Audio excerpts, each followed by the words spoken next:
होगा। जो इस मंदिर में जीतेगा वो इस लड़की को साथ लेके जाएगा। जा भयंकर।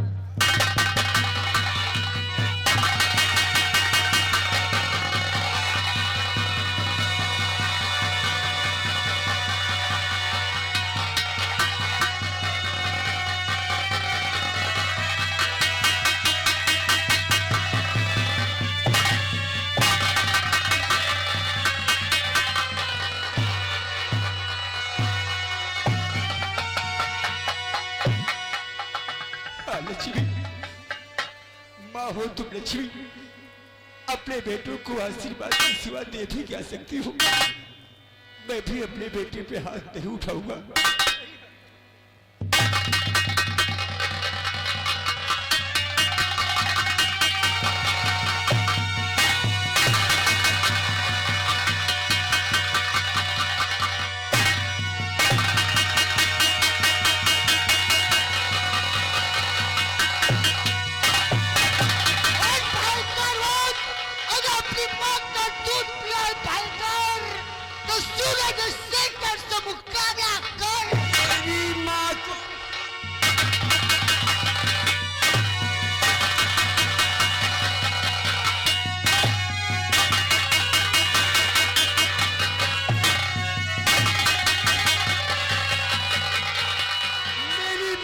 गाली देता है तू मेरी माँ।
मैं तो अपने बेटे पर वार भी नहीं कर सकता, वार भी नहीं कर सकता।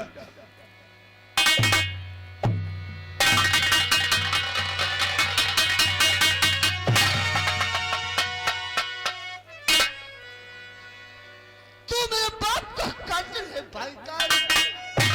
मैं तेरे बाप का कातिल नहीं हूँ भाईजान। तू मेरे बाप का कातिल है भाईजान। तू मेरे बाप का कातिल है। क्या सबूत है तेरे पास कि मैं तेरे बाप का कातिल हूँ? इंस्पेक्टर, सबूत की बात करता है भाईजान। सबूत से लैंगिक है। ये लैंगिक मेरी है और तू मेरे बाप का कातिल है। ये लैंगिक मेरी है इंस्पेक्टर। नहीं भाईजान, ये लैंगिक मेरी है और तू मेरे बाप का कातिल है। कहता है तू, ये लैंगिक तेरी भी है और ये लैंगिक मेरी भी है। नहीं भाईजान, ये लैंगिक सिर्फ मेरी है और तू मेरे बाप का कातिल है। डराया है लैंगिक करता है तू। इस लैंगिक की कहानी सुनेगा ना तो तू अपना कानून तोड़ बैठेगा। नहीं भाईजान, सूरज इससे कुछ भी कर सकता है लेकिन अपना कानून नहीं तोड़ेगा। इस लैंगिक की कहानी जानना चाहता है तू? तो आज हम तुझे इस लैंगिक की कहानी जरूर सुनाएंगे। शायद तुमने महाराज अनजान सिंह का नाम सुना होगा। सुना था।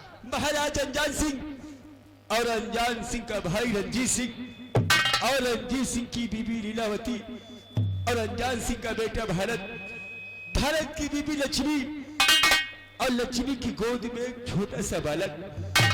कितना हंसता खेलता परिवार था इंस्पेक्टर। भयंकर, तेरी इस कहानी से क्या ताल्लुक है मेरा? इंस्पेक्टर, कहानी सुनते जाओ, ताल्लुकात खुद में खुद निकल आएगा। अरे कितना हंसता खेलता परिवार था। एक दिन महाराज का चौथा पला गया और वो अपना राजपाट अपने भाई रंजीत सिंह को सौंप कर भगवान की भजन के लिए बियाबाद चले गए। और इधर एक दिन भारत की चाची माँ लीलावती को ना जाने क्या सूझा, उसने अपने बेटे भारत को अपने कमरे में बुलाया और उससे गंदी गंदी हरकतें करने लगी, उससे गंदी गंदी बातें करने लगी। लेकिन भारत ने उसकी एक भी बात न मानी और किसी तरह से वहां से भागने में कामयाब हो गया।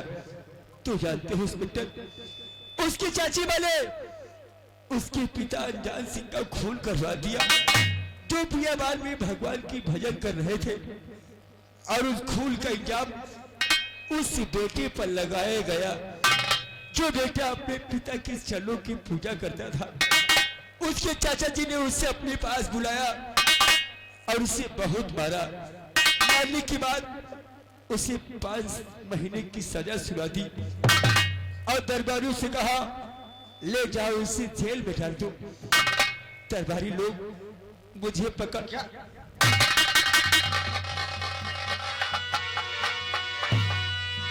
तुझे पकड़ कर, इसका मतलब तू भारत है। भारत से भयंकर कैसे बना? हाय इंस्पेक्टर, जब सच्चाई ओठों पर आ ही गई है तो मैं ही वो अभागा भारत हूँ। दरबारी लोग मुझे पकड़कर जेल ले जा रहे थे, लेकिन चाचा जी ने दरबारियों से कहलवा दिया था कि जेल ले जाने से पहले इसको इसकी बीवी से मिला देना, ताकि वो भी इसकी करतूतों को जान सके। दरबारी लोग मुझे पकड़कर मेरी लक्ष्मी के पास ले गए और जेल जाने से पहले मैंने ये लाकर अपनी लक्ष्मी को दिया और कहा, इसे मेरे मुन्ने के गले में डाल देना, शायद इसकी काम आ जाए। मैं तो जेल चला गया और इधर देखिए, मेरी चाची वाले मेरी लक्ष्मी को मार मार कर घर से बेघर कर दिया। ये कहा जाती और इस संसार में ऐसा कौन इंसान है इंस्पेक्टर जो किसी को 2 वक्त की रोटी दे सकता है? एक दिन ये बहुत भूखी थी, इसका मुन्ना भी भूखा था। अपने पापी पेट के लिए और अपने मुन्ने के दूध के लिए ये मजबूर होकर लोगों से भीख तक मांगे इंस्पेक्टर। अरे मैं लोगों से भीख तक मांगी, लेकिन तब भी इसका पेट नहीं भरा इंस्पेक्टर। जानते हो, ये महलों में रहने वाली इन्हीं हाथों से दिनों रात नखरिया करती थी। उस विक्रम सिंह के यहाँ नौकरी कर ली और एक दिन एक जंगल में लकड़ियां काट रही थी इंस्पेक्टर। विक्रम सिंह जंगल में पहुंचकर इसे बहुत मारा, मार मार कर इसे बेहोश कर दिया और इसके मुन्ने को इसे छीन लिया गया। और इस्तीफाक की बात देखिए, उसी दिन मेरी भी सजा पूरी हो गई थी और मैं जेल से छूटकर उसी रास्ते से आ रहा था जहां मेरी लक्ष्मी बेहोश पड़ी थी। उस समय कोई पत्थर दिल इंसान भी होता है इंस्पेक्टर, तो उसका भी कलेजा पिघल जाता। काफी समझाने के बाद, काफी मिन्नतें करने के बाद जब ये होश में आई तो पागलों से चिल्लाने लगी, मेरा बच्चा कहाँ है, मेरा मुन्ना कहाँ है, मेरी मुन्ने को मेरे पास ला दो। लेकिन मैं कैसा भागा बाप था जो इसकी औलाद को इसे लाकर नहीं दे सका। लेकिन हाँ इंस्पेक्टर, मैंने उसी दिन इसके सर पे हाथ रखकर सौगंध दिखाई और उसे यकीन दिलाया, एक दिन मैं तेरी औलाद को तुझसे जरूर मिलाऊंगा। और और यही प्रतिज्ञा करके एक दिन मैं उसकी हवेली पर जा रहा था। मैंने सोचा जिस तरह मैं अपने बेटे के वियोग में तड़प रहा हूँ, उस विक्रम सिंह को भी तड़पाऊं, ताकि उससे भी मालूम हो औलाद का दर्द क्या होता है। मैं उसकी हवेली पर जा रहा था। रास्ते में मुझे एक दर्दनाक आवाज सुनाई पड़ी।